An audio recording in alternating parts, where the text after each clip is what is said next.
1 to 9 aphorism নং 129 subject হচ্ছে small dose ক্ষুদ্র মাত্রা। হিউম্যান বডিতে ড্রাগ প্রবিং করাকালে শুরুতে স্মল ডোজ অ্যাপ্লাই করতে বলা হয়েছে। সামারিতে আসি। After apply a dose if the effects are slight then a few more globules may be taken daily until they become noticeable. After apply a dose এক মাত্রা প্রয়োগ করার পর, if the effects are slight যদি ক্রিয়া খুব সামান্য প্রকাশিত হয়, then a few more globules তখন গ্লোবিউলস সামান্য বাড়াতে হবে। মে বি টেকেন ডেইলি প্রতিদিন নেওয়া যেতে পারে। আনটিল দে বিকাম নোটিসেবল যতদিন না পর্যন্ত তারা লক্ষণীয় হয়।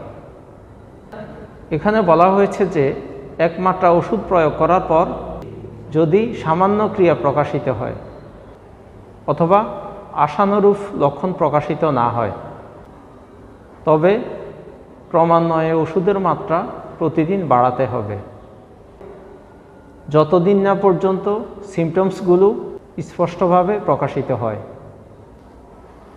Because all persons are not equally affected by the same medicine. Because all persons কারণ সকল ব্যক্তি, আর নট ইকুয়ালি এফেক্টেড সমানভাবে আক্রান্ত হয় না, বাই দ্য সেম মেডিসিন একই ওষুধের দ্বারায়। এখানে বলা হয়েছে যে সিমটমসগুলো স্পষ্টভাবে প্রকাশিত না হওয়ার কারণটা হলো একই ওষুধ দ্বারায় সকল ব্যক্তি সমানভাবে আক্রান্ত হয় না। So that sometimes a weaker individual is gradually affected by a moderate dose of medicine but not by a powerful one. So that যদি কেবল sometimes a weaker individual মাঝে মাঝে একজন দুর্বল ব্যক্তি is gradually affected ধীরে ধীরে প্রভাবিত হয় by a moderate dose of medicine একটি পরিমিত মাত্রা বা মাঝারি মাত্রার ওষুধের দ্বারায়, but not by a powerful one কিন্তু শক্তিশালীটির দ্বারায় হয় না। এখানে বলা হয়েছে যে যদিও কেবল কখনো কখনো একজন দুর্বল ব্যক্তি একটি পরিমিত মাত্রা বা মাঝারি মাত্রার ওষুধ দ্বারায় ধীরে ধীরে ক্রমান্বয়ে আক্রান্ত হয়, অথচ তুলনামূলক অধিকতর শক্তিধর মেডিসিন দ্বারায় আক্রান্ত হয় না। On the other hand a strong individual is greatly affected by a mild dose but only slight symptoms from stronger drugs. On the other hand অন্যদিকে এই স্ট্রং ইন্ডিভিজুয়াল একজন শক্তিমান ব্যক্তি বা বলবান ব্যক্তি ইজ গ্রেটলি এফেক্টেড ভীষণভাবে আক্রান্ত হয় বাই এ মাইল্ড ডোজ একটি লঘু মাত্রা বা দুর্বল মাত্রা দ্বারায়, বাট অনলি স্লাইট সিমটমস কিন্তু খুব সামান্য পরিমাণ লক্ষণ প্রকাশ করে, ফ্রম স্ট্রঙ্গার ড্রাগস তুলনামূলক অধিক শক্তিধর ভেষজ দ্বারায়। এখানে বলা হয়েছে যে অন্যদিকে একজন শক্তিমান ব্যক্তিও মাইল্ড ডোজ বা লঘুমাত্রা দ্বারা ভীষণভাবে আক্রান্ত হয়, কিন্তু স্ট্রং ডোজ বা উগ্র মাত্রার দ্বারায় খুব সামান্য পরিমাণই লক্ষণ প্রকাশ করে। Since without proof drug is unknown, so a small dose is suitable and requisite to increase the dose more and more from day to day.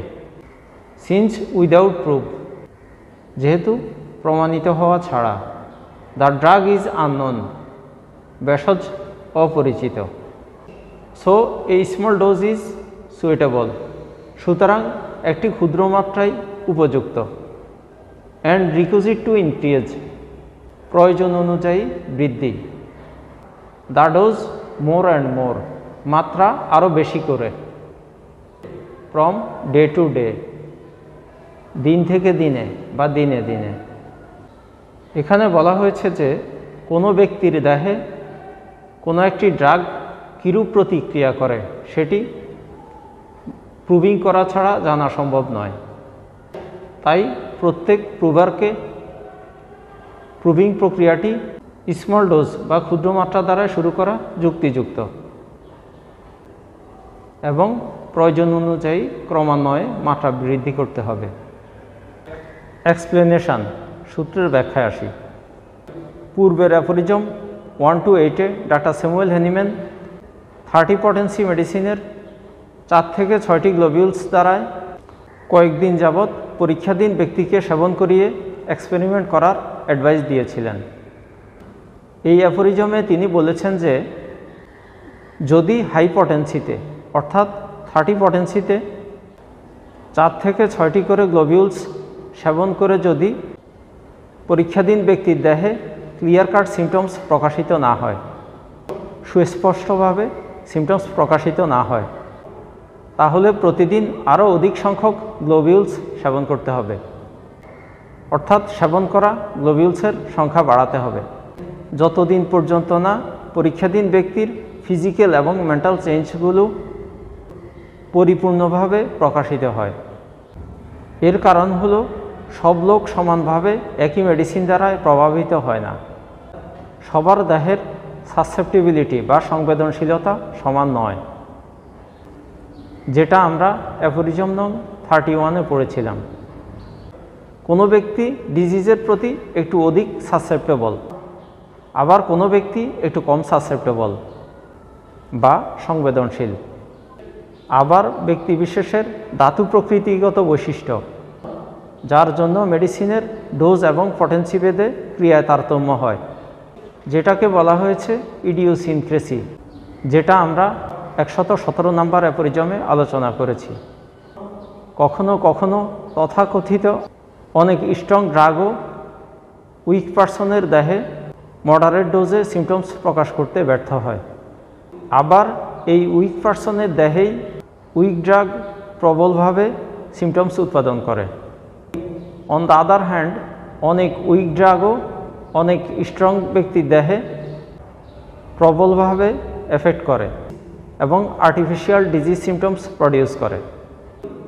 যদিও অনেক স্ট্রং ড্রাগ ওই স্ট্রং ব্যক্তির দেহে সামান্য পরিমাণে আর্টিফিশিয়াল ডিজিজ সিমটমস ক্রিয়েট করে বা কম প্রভাব বিস্তার করে। পরীক্ষাধীন ব্যক্তির দেহের ধাতু প্রকৃতিগত বৈশিষ্ট্য বা ইডিওসিনক্রেসি হচ্ছে এর মূল কারণ। বাট কোনো ব্যক্তির দৈহিক সংবেদনশীলতা যেহেতু আগেই জানা যায় না, অর্থাৎ কোনো ব্যক্তি কোন ওষুধের কত পটেন্সিতে এবং কেমন ডোজে সিমটমস প্রডিউস করতে সক্ষম, তা মেডিসিন অ্যাপ্লাই করার আগে জানার কোনো সুযোগ নেই। কারণ কি? কারণ হলো প্রুভার তো একজন চিকিৎসক, সে তো জ্যোতিষী নয়। লার্জ ডোজে পেশেন্টের দেহে বড় ধরনের কোনো প্রতিক্রিয়া হতে পারে, এমনকি পেশেন্টের মৃত্যুও ঘটতে পারে। তাই ডাক্তার স্যামুয়েল হ্যানিম্যানের মতে সুস্থ শরীরে ড্রাগ প্রুভিং করার জন্য সকল মেডিসিনেরই স্মল ডোজ বা ক্ষুদ্র মাত্রা দ্বারা শুরু করতে হবে এবং আবশ্যক মনে করলে প্রতিদিন প্রতি মাত্রায় মেডিসিন সিক্ত গ্লোবিউলস সংখ্যা ক্রমান্বয়ে বাড়াতে হবে। এখানে গ্লোবিউলস সংখ্যা বাড়ালে ডোজ বড় হয়, এটা ডাক্তার হ্যানিম্যানেরই মন্তব্য। এখানে একটি কোশ্চেন আছে, what should the dose of medicine during drug proving? ভেষজ পরীক্ষাকালে ওষুধের মাত্রা বা পরিমাণ কেমন হওয়া উচিত? সূত্রের অনুবাদ এবং ব্যাখ্যায় এই বিষয়টি ডিটেলস আলোচনা করা হয়েছে। সকল ড্রাগের নেচার একরকম নয়, কোনোটি স্ট্রং, কোনোটি উইক। আবার স্ট্রং হলেই যে অধিক রিয়্যাক্ট করবে বা উইক হলেই যে কম রিয়্যাক্ট করবে এমনটা কিন্তু নয়।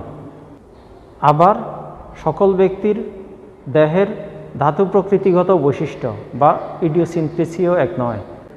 পাশাপাশি সাসেপ্টিবিলিটি বা সংবেদনশীলতাও কম বেশি হতে পারে।